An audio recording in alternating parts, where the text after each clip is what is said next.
Ele é acusado de abusar sexualmente de uma criança. Júlio Lancelotti nega envolvimento com pedofilia. Esta mulher é funcionária da Fundação Casa, antiga FEBEM, há 20 anos. Ela afirma que o padre Júlio Lancelotti tinha encontros íntimos com menores dentro da própria instituição. A perícia do vídeo pornográfico do padre Júlio Lancelotti. As imagens foram gravadas por um adolescente que tinha 16 anos na época. A câmera oscila entre as partes íntimas e o rosto do padre. Padre Júlio, eu gostaria de saber o que o senhor achou da absolvição dos rapazes. O doutor Luiz Eduardo Greenhalgh, por favor. O senhor não poderia dar uma entrevista para nós, não? Não. Nem sobre isso, só esse assunto. Não fala com o doutor Luiz Eduardo. O padre Júlio ele é muito querido no meio judicial, amigo de muitos juízes, desembargadores, e se a gente pede um favor e fala o que está acontecendo, eles prontamente o ajudam. Hoje, Júlio Lancelotti completa 77 anos. Ele foi ordenado como padre em 1985 e desde então é visto como um santo padre pela esquerda brasileira. Mas, no vídeo de hoje, você vai entender por que a vida dele lembra a clássica história do lobo em pele de cordeiro. Nesse vídeo, eu vou te mostrar a infância e a juventude de Júlio Lancelotti, quando ele entrou para a política, o seu envolvimento com a Cracolândia e também os supostos escândalos sexuais em que ele está envolvido. Antes de começar, já deixa o like nesse vídeo, é muito importante, se inscreva no canal e entre para a nossa comunidade. Júlio Lancelotti nasceu em 27 de dezembro de 1948, no bairro da Moca, zona leste de São Paulo. Naquela época, a Moca era um bairro de classe média baixa, que viu inclusive a vida comunitária ser amplamente influenciada pelas igrejas, pelos padres e pela comunidade de freiras ao redor. A Moca foi muito marcada por trabalhadores descendentes de imigrantes italianos. A sua família era simples, tradicional e profundamente ligada ao catolicismo, algo bastante comum nos bairros operários da época. O seu pai administrava uma mercearia. Ele cresceu num ambiente onde a igreja fazia parte da rotina da comunidade. As festas paroquiais, as missas aos domingos e a relação direta com padres e irmãs eram parte presente da vida local. Ele foi criado em um período em que São Paulo crescia de forma muito acelerada, mas com grandes desigualdades. No meio do século XX, São Paulo era um lugar muito pujante. Aqui era um centro cultural. Aqui, para você ter uma ideia, a gente tinha acabado de sair da Semana Cultural de 22, e aí aqui a gente tinha um nível de alfabetização muito superior ao resto do país, até superior de algumas capitais, de outras capitais do mundo. E aqui era um ambiente muito, muito, muito atrativo para todo mundo que desejava fazer um monte de coisas. Alguns anos depois, inclusive, aqui teve uma explosão de obras arquitetônicas, de tendências arquitetônicas que moldaram, inclusive, a cidade que a gente conhece hoje.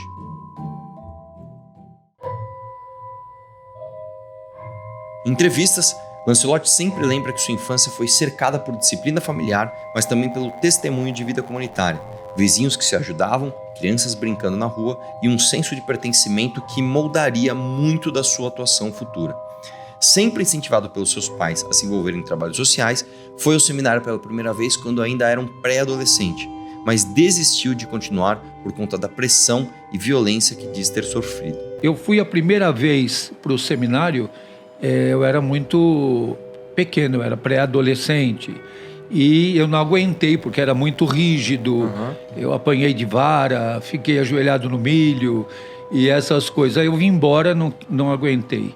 Aí estudei um tempo, voltei pro seminário, aí fiquei um bom tempo, fui frei, recebi hábito e tudo, mas é eles que me mandaram embora dizendo que eu não servia. É mesmo? É. Após sua expulsão, Júlio foi para a faculdade, onde se formou em auxiliar de enfermagem na Santa Casa de Misericórdia de Bragança Paulista. Também se tornou pedagogo pela Faculdade Oswaldo Cruz. Quando o Papa João Paulo II veio para o Brasil a primeira vez, Júlio retornou aos estudos de teologia, onde se dedicou por 5 anos, sendo ordenado padre em 1985 pelo arcebispo Dom Luciano Mendes de Almeida. Lancelotti tinha 37 anos quando ingressou na vida eclesiástica. São João Paulo II veio no Brasil pela primeira vez, foi que me puseram na parede de certa forma e eu voltei a fazer teologia, que foi uma época do auge das tensões na América Latina, da teologia da libertação. e eu fui ordenado padre em 1985. Perceba que o Júlio Lancelotti, ele não é o arquétipo do homem que prontamente se dedicou à vida na igreja, né? Muito pelo contrário. Ele, apesar da influência da Igreja Católica na sua vida, ele desistiu 2 vezes, uma aos 12 e outra aos 19 anos, e depois ele só retornou próximo aos 40, inclusive ele saiu para fazer faculdade durante a ditadura militar. Nessa época, uma ideologia conhecida como Teologia da Libertação estava super vigente na Igreja Católica Brasileira. Foi um movimento teológico-pastoral que se baseou na releitura do evangélico a partir da opção preferencial pelos pobres e da análise crítica da realidade social, muitas vezes utilizando ferramentas do marxismo para entender as causas estruturais da pobreza e da opressão. Eu vivi a era de Dom Paulo Evaristo Artes, de todas as tensões da questão de direitos humanos, a parte final da ditadura, que ainda quando o Papa João Paulo II veio ao Brasil, o presidente era o Figueiredo, João Batista Figueiredo, que já chegando no final daquela abertura lenta, gradativa e segura do Golbery. Sim. Mas eu vivi a geração de testemunhar o assassinato e a tortura de Vladimir Herzog, o assassinato de Santo Dias da Silva. A gente viveu aquele momento efervescente das diretas já, o assassinato de Dom Oscar Romero em El Salvador, em 1980. Então foram anos muito tensos na história da América Latina, e foi o tempo que eu fiz teologia, que foi um tempo muito tenso, um tempo de grandes tensões históricas. Em um contexto de ditadura militar, a Igreja Progressista, influenciada pela TDL, se tornou um dos poucos espaços de abrigo e organização da sociedade civil e de oposição ao regime. O principal veículo de disseminação da TDL nas bases católicas foram as comunidades eclesiais de base, as CEBs. Envolvimento do PT, do Partido dos Trabalhadores, com a Teologia da Libertação, é uma das características centrais da fundação do partido e da sua primeira década de vida, nos anos 80, coincidentemente, mesma década em que Júlio se torna padre. De você prestar atenção, tá? Muitas vezes a gente olha para o PT hoje e acha que o PT é o Lula, com algumas pessoas em volta disputando a eleição presidencial. Não é isso. O PT surgiu lá atrás. O PT, infelizmente, é um grupo político, que talvez eu possa chamar de quadrilha, né, que é muito mais complexo e muito mais perigoso do que você percebe. Tá? O PT começou nos anos 80 e muito antes do Lula disputar a presidência, tá? Esses caras já tinham membros ali em sindicatos, já tinham membros ali, inclusive no Ministério Público e no Poder Judiciário. Esses caras já tinham membros na imprensa, na academia, e eles influenciaram muita gente na tal da base antes do Lula ganhar sua primeira eleição em 2002. E aí quando ganhou, aí meu irmão, aí a estrada foi livre para nomear um monte de gente. Eu diria para você, talvez dezenas, talvez centenas de milhares de pessoas ligadas à influência direta do PT. Então, saiba que o PT não é só o Lula disputando a eleição, tá bom? Em 1989, tem a fundação da comunidade São Martinho de Lima.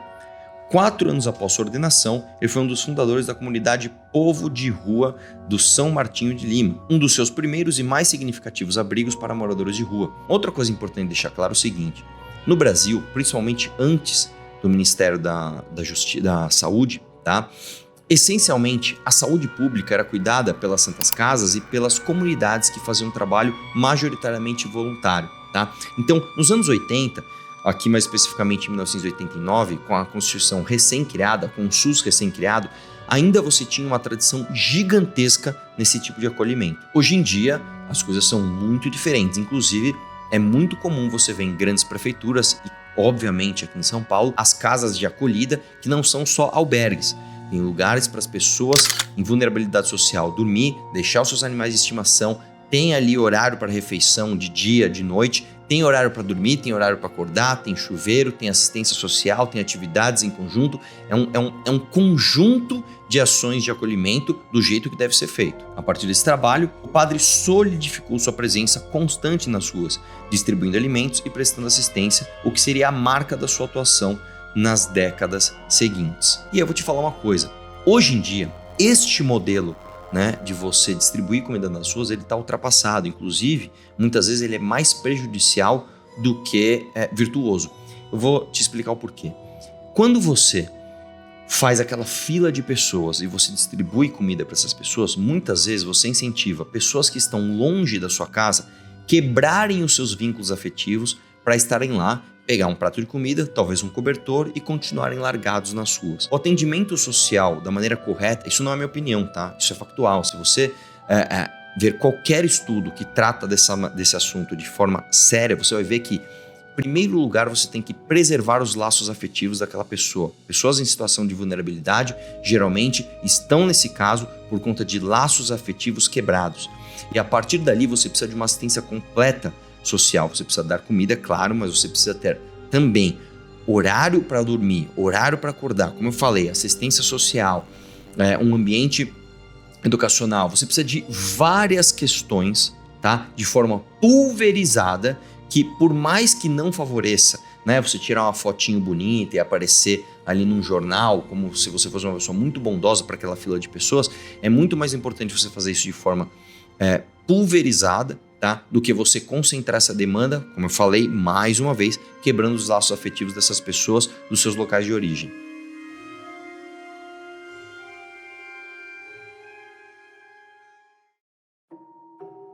Nessa época, Júlio Lancelotti trabalhou na FEBEM, que na época era notariamente marcada por uma cultura de contenção, repressão e tortura herdada do modelo carcerário da ditadura.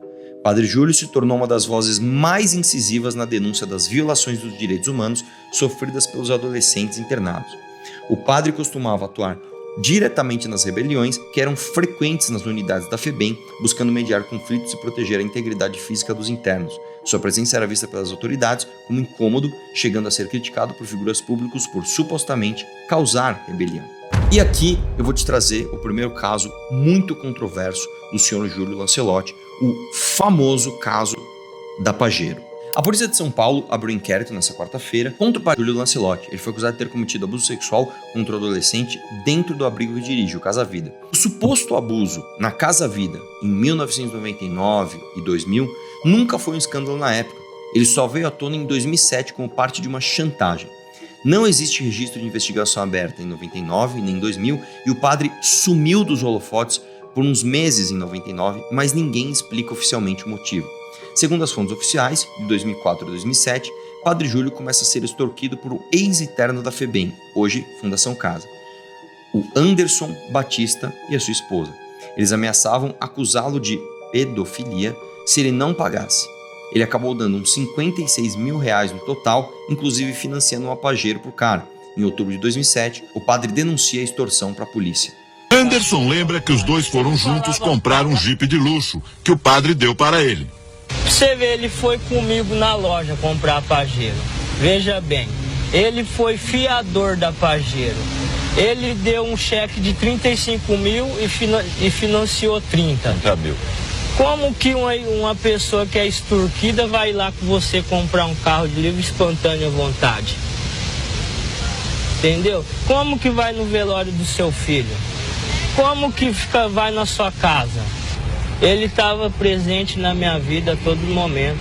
Inclusive, o vendedor desse carro testemunhou contrário ao senhor Júlio Lancelotti. Aí depois da denúncia, o casal vira o jogo e acusa ele de volta. Anderson diz que tinha relação sexual com o padre desde adolescente e que uma ex-funcionária da Casa Vida fala que viu o ato libidinoso com um menor lá em 1999. Esta mulher é funcionária da Fundação Casa, antiga FEBEM, há 20 anos e só aceitou falar com a condição de não ser identificada. Ela afirma que o padre Júlio Lancelotti tinha encontros íntimos com menores dentro da própria instituição. A ex-funcionária contou detalhes do momento em que teria visto Júlio Lancelotti acariciar o rapaz. Ela descreve como abuso sexual, mas seria um ato libidinoso. O flagrante teria acontecido acidentalmente, segundo explicou o delegado, e só não teria sido denunciado antes por temor de que ninguém levasse a sério. Ela disse que todos os funcionários comentavam o caso do padre, mas que nunca acreditou nisso, até que viu. A polícia conclui que o padre Júlio Lancelotti sofreu extorsão em 2011 e o casal é condenado a 7 anos e 3 meses por extorsão. Então deixa eu ver se eu entendi. Uma pessoa aparece, fala que vai te denunciar por um crime, terrível como esse, e te pede dinheiro. Você que já é famoso na época, você resolve dar o dinheiro, compra o carro inclusive, e dá uma sumida. Aí, de repente, só quando o caso vai pra polícia... Não, peraí, deixa eu ver bem, vamos lá, vamos ver. Anos depois. Tá bom. O caso dos famigerados vídeos de Júlio Lancelotti. O vídeo polêmico envolvendo o padre Júlio Lancelotti refere-se a uma suposta videochamada de conteúdo sexual gravada em fevereiro de 2019 e divulgada inicialmente em 2020, que alega mostrar o religioso se masturbando durante uma conversa com um adolescente de 16 anos. Inclusive, em algumas imagens, se vê ao fundo imagens de santos e santas da Igreja Católica. O material ganhou nova repercussão em janeiro de 2024, quando viralizou nas redes sociais, impulsionado por perfis de direita e veículos como a Revista Oeste, que publicou perícias afirmando sua autenticidade.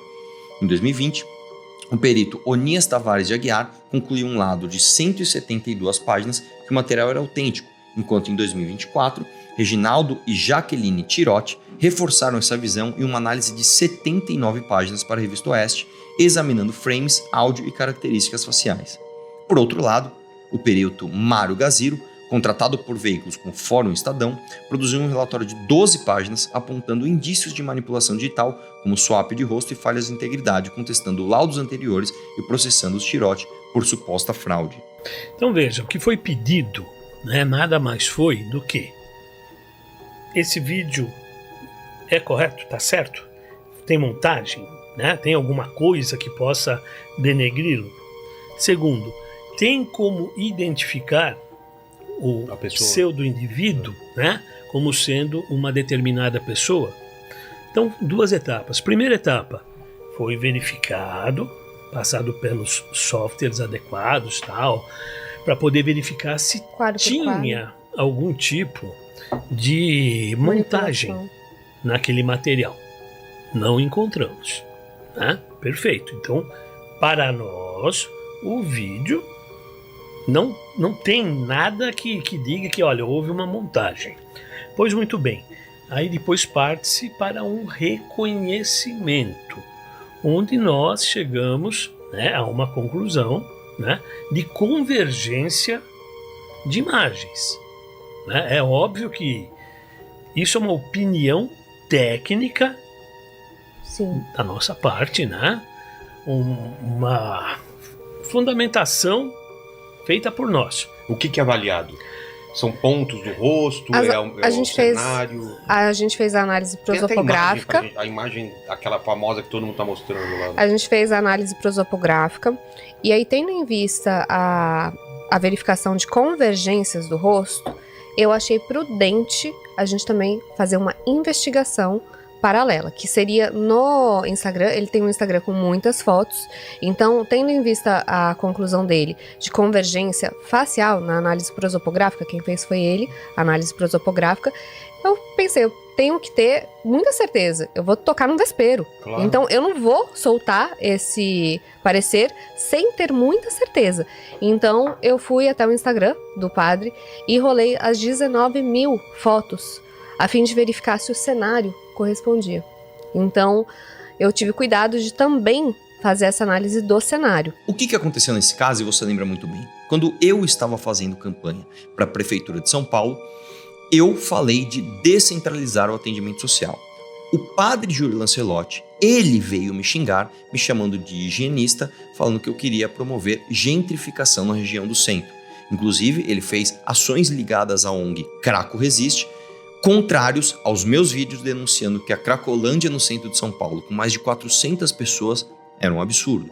Neste contexto, em alguns dos meus grupos de campanha, um número misterioso apareceu e enviou esses vídeos. Quando eu fiquei sabendo, eu estava na rua, pedi para periciar os vídeos e excluir essas pessoas do grupo. Essa pessoa foi excluída, bloqueada, e eu realizei a perícia. No momento em que a perícia deu que os vídeos eram verdadeiros, eu fiz uma denúncia no Ministério Público e nunca falei disso para ninguém. Nunca falei disso para ninguém. Nunca publiquei esses vídeos, nunca falei para ninguém sobre o conteúdo desses vídeos. Eu simplesmente fiz a perícia, fiz a denúncia e enviei isso para os veículos oficiais de imprensa. Tirei a mão do caso. Depois, por conta de uma CPI Na Câmara Municipal de São Paulo, esses vídeos voltaram à tona e houve uma nova perícia atestando a veracidade dos vídeos. O senhor desse vídeo, Mário Gaziro, chegou a afirmar que, na verdade, eu teria contratado um sósia do padre Júlio Lancelotti e teria feito um fundo parecido com a casa dele, estudado a casa dele, feito um fundo parecido, o que não faz o menor sentido, uma vez que, em fevereiro de 2019, eu nem tinha briga com o padre. Explicarem a perícia de vocês, o que vocês encontraram, os pontos e tudo mais. Porque, pelo que eu entendi, então, que o Mário falou, o vídeo é real, mas não tem elementos suficientes para dizer que aquela pessoa é o padre Lancelotti, certo? É importante isso. Agora a gente deve entrar no contexto seguinte. Nós dois concordamos que o vídeo é real. Tá. Eles acham que é o padre, eu acho que não é. O meu lado completo, ele fala que tudo, os dois lados foram armação. Tanto o lado que faz o perfil falso e ataca lá, quanto o cenário constituído mesmo, igual aconteceu com o Então Dória. é tudo montado? Tudo? É montagem do vídeo? Sim. Não é o padre? A armação não se limitou só do lado de se passar por um menor. A armação se limitou, a armação completa, foi o contexto total.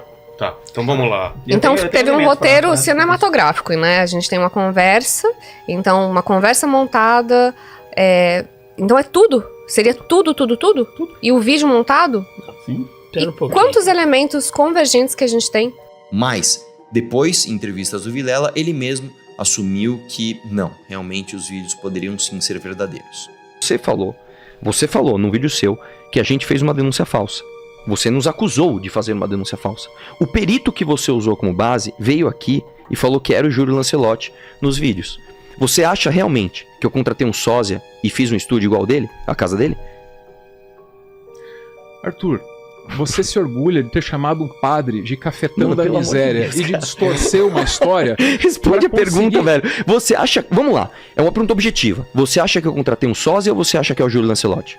Arthur, eu acho que você não vai me enrolar aqui hoje. É isso que eu acho. Você tá se enrolando sozinho, cara. A resposta é simples. Ou eu contratei um sósia, ou é o Júlio Lancelotti num vídeo muito constrangedor, que eu não vou nem descrever o que estava acontecendo. Por favor, responda. Você vai reafirmar isso? Sim. Aí tu conversa com Mas não é o Arthur, a opinião do Arthur. São 3 peritos e depois um quarto dizendo, realmente era ele. Quanto às decisões institucionais, o Ministério Público de São Paulo abriu um inquérito em 2020 no setor especializado em crimes contra vulneráveis, mas concluiu pela ausência de materialidade definitiva, emitindo parecer pelo arquivamento e contrário à instauração de ação penal e que foi seguido pelo juiz responsável que determinou arquivamento definitivo do caso.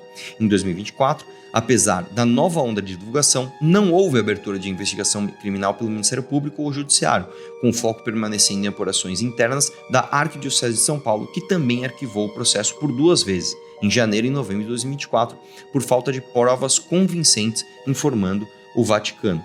Esse caso do ex-coroinha, o jornalista Cristiano Gomes, estourou no começo de 2024, alegando assédio em 1987, quando ele tinha uns 11 anos de idade. Linha do tempo rápida. Em 30 de janeiro de 2024, Cristiano dá entrevista exclusiva para a Revista Oeste, contando que, depois da missa de 7º dia da avó dele, o padre abraçou na sacristia e esfregou o corpo de forma excitada. Ele disse que só falou agora por causa do barulho do vídeo falso que estava rodando na época. Aspas dele. Terminada a missa de 7º dia, fui à sacristia e entrei num choro incessante. Finalmente havia caído a ficha de que eu nunca mais iria ver a minha avó, lembra Cristiano. Neste momento, o padre entrou e me abraçou, um abraço que parecia ser afetuoso. Eu tinha muita admiração por ele e recebi aquele abraço como se fosse de um pai. Ele me abraçava e falava, te gosto muito, não fique assim. Só que isso evoluiu. A barba dele, por fazer, começou a roçar no meu rosto e ele apertou mais o corpo contra o meu e começou a fazer movimentos, ou seja, esfregar-se em mim. Naquele momento, senti que ele estava excitado. Toda aquela admiração que eu tinha por ele virou medo. Eu me desvencilhei dos braços dele, saí correndo e nunca mais voltei à igreja. As pessoas conhecem o personagem Padre Júlio, diz Cristiano, mas eu, da pior maneira possível, conheci o homem Júlio Renato Lancelotti.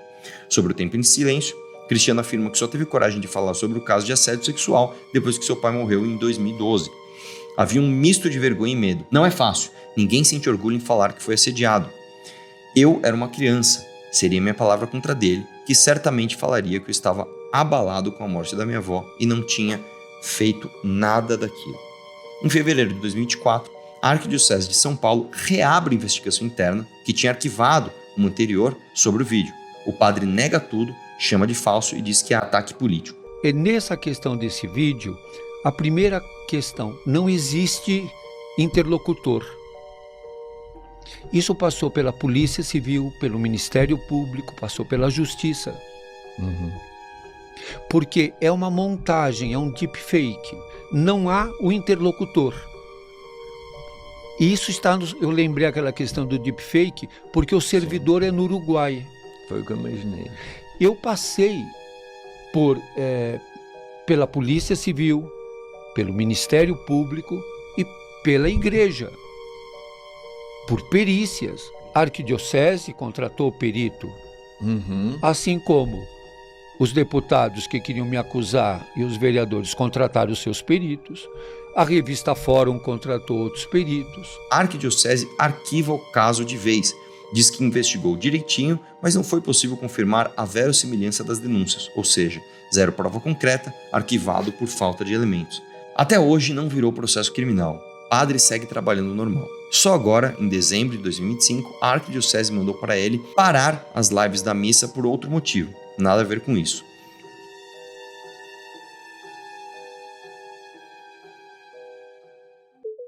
Caso Miguel Kazan. Cartas ao Vaticano, ameaça por assessor. O porta-voz de Pernambuco, Miguel Kazan, tornou-se uma das vozes ativas, reuniu dezenas de milhares de cartas e denunciou ter sido ameaçado por um assessor ligado ao padre. Porque nesses áudios o assessor do Júlio Lancelotti se gaba das suas amizades no mundo jurídico, mas infelizmente quando isso foi publicado ontem ele apagou os áudios. Mas é claro que eu tenho. O padre Júlio ele é muito querido no meio judicial, amigo de muitos juízes, desembargadores, e se a gente pede um favor e fala o que está acontecendo, eles prontamente o ajudam. E confesso que Dom Odilo, Pedro Sharon, mandou uma mensagem no WhatsApp com o link do seu vídeo dizendo: veja isso, precisa tomar uma providência. Isso deixa mais claro do que nunca que o Júlio Lancelotti é sim protegido na política, judicialmente e pelo alto escalão do clero brasileiro. Além disso, no mesmo dia que ele me mandou esses áudios, ele divulgou nos seus stories do Instagram, o assessor do Júlio Lancelotti, prints de uma pessoa não pública. Então ele, com seu Instagram aberto, verificado, sendo assessor do Júlio Lancelotti fazendo assédio jurídico, não vai ter muito do que reclamar aqui. Há de um lado, perícias de jornalistas que trouxeram laudos e apontaram veracidade. Do outro, especialistas que contestam esses laudos. De um lado, existe uma conversa firmada com o assessor do padre, dizendo que eles têm amigos na justiça e polícias, que isso tudo não daria em nada. Do outro, você tem figuras políticas ligadas à esquerda dizendo que tudo isso não passa de um ataque político. E aqui vai a minha conclusão. Eu acho, meu amigo, que um dia, todos nós vamos deixar esse mundo. Eu acredito que a influência do padre Júlio Lancelotti ela é gigantesca. Eu acho que é perceptível o tamanho de sua influência. Eu acredito que um dia, quando ele também deixar esse mundo, assim como todos nós, talvez várias dessas denúncias apareçam, E eu espero sinceramente que a verdade venha à tona. No mais, deixo você aqui com esse documentário no dia do aniversário dessa figura tão controversa aqui de São Paulo, E você pode, com uma breve pesquisa também, passar pelo bairro da Moca e perguntar para as pessoas que vivem lá há muito tempo qual a reputação desse senhor. Você vai ver que muitas pessoas o idolatram, como se fosse um santo, e outras pessoas o acham a figura mais abjeta que já tiveram contato. As opiniões estão todas aí. Um abraço e vamos questionar tudo.